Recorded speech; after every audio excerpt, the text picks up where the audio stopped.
रिया शहर में रहकर जॉब किया करती थी। वो रेंट वाले घर में अपनी दोस्त साक्षी के साथ रहती थी। दोनों बहुत ही अच्छी सहेलियां थी। साक्षी, तूने मेरी येलो वाली ड्रेस देखी है?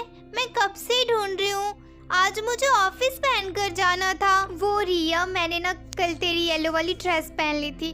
वो ना मुझे बहुत अच्छी लग रही थी, बट मैं आज उसे ना धो देती हूँ, तो कल पहन लियो। चल ठीक है, अभी माँ का कॉल आ रहा है तो मैं उनसे बात करके आती हूँ। हेलो माँ, कैसे हो आप? रिया बेटा, मैं ठीक हूँ। तेरे भाई की शादी तय हो गई है। जल्दी से छुट्टी लेकर घर आ जा, बहुत सी तैयारियां करनी है। हाँ माँ, आज मैं ऑफिस से छुट्टी ले लूंगी और कल घर पहुँच जाऊंगी। रिया का परिवार गांव में रहता था। उसका बड़ा भाई विशाल, जिसकी शादी होने वाली थी, वो भी अपने माता पिता के साथ गांव में ही रहता था। अगले ही दिन रिया अपनी दोस्त साक्षी के साथ अपने भाई की शादी के लिए अपने गांव पहुंचती है। साक्षी बचपन से ही शहर में रहती थी। वो गांव देखकर बहुत ही ज्यादा खुश हो जाती है। माँ कहाँ हो? देखो मैं आ गई। अंदर आ जाओ बेटा। माँ, इससे मिलिए, मेरी दोस्त साक्षी। शहर में हम दोनों साथ में ही रहते हैं। फिर रिया अपने भाई से मिलने के लिए उसके रूम में जाती है। भैया कहाँ हो? देखो मैं आ गई। अरे बहना, बड़ी जल्दी याद आ गई तुझे अपने भैया की। क्या करूँ भाई, आपने तो बताया भी नहीं कि आप शादी कर रहे हो।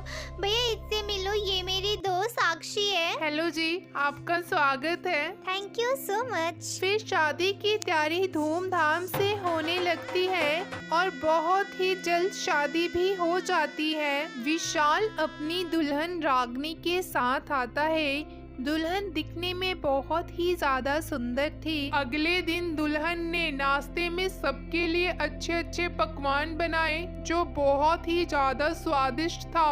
नाश्ता करने के बाद सबने रागिनी की बहुत ज्यादा तारीफ की। फिर रात का खाना खाने के बाद जब सब कोई सोने चला जाता है, तो साक्षी खाना खाने के बाद हमेशा वॉक करती है। इसीलिए वो वॉक करने थोड़ा घर से बाहर जाती है, तो देखती है कि रागिनी कहीं जा रही है। जब वो उसका पीछा करती है, तो वो जो देखती है वो देखकर दंग रह जाती है। रागिनी अपना रूप एक चुड़ैल के रूप में बदल लेती है। जो मैंने सोचा था वही हो रहा है। आखिरकार मेरी शादी विशाल से हो गई।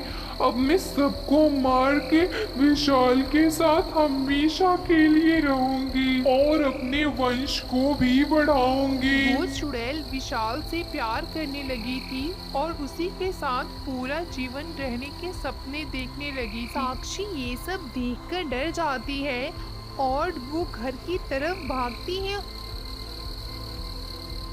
और जाकर रिया को उठाकर सारी बातें बताती है। रिया, रिया, तुम्हें पता है तुम्हारी भाभी इंसान नहीं बल्कि वो एक चुड़ैल है। वो सच में एक चुड़ैल है। मैंने उन्हें अपना रूप बदलते हुए देखा। वो सच में एक चुड़ैल है। क्या हुआ साक्षी, तुम इतनी डरी हुई क्यों हो? सब ठीक है ना? क्या तुमने कोई बुरा सपना देख लिया है? रिया, मैंने कोई सपना नहीं देखा है। सच में तुम्हारी भाभी को मैंने चुड़ैल बनते हुए देखा है। अरे साक्षी, ये क्या कह रही हो?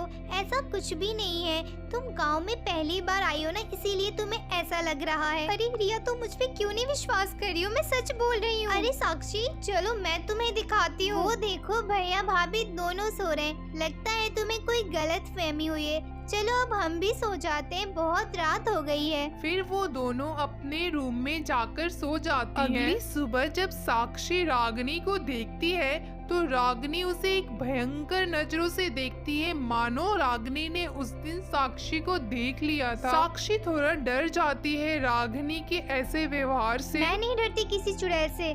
मैं इस रागिनी से नहीं डरती। मैं सबको इस चुड़ैल से बचाऊंगी और इसका अंत भी करूंगी। फिर रात को साक्षी रिया को अपने साथ वहीं ले जाती है जहां कल उस रात रागिनी को देखा था। कि वहां पहुंचने के तुरंत बाद ही रागिनी भी वहां आती है।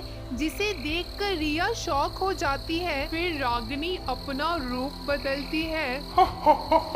लगता है उस साक्षी ने कल मुझे रूप बदलते हुए देख लिया था।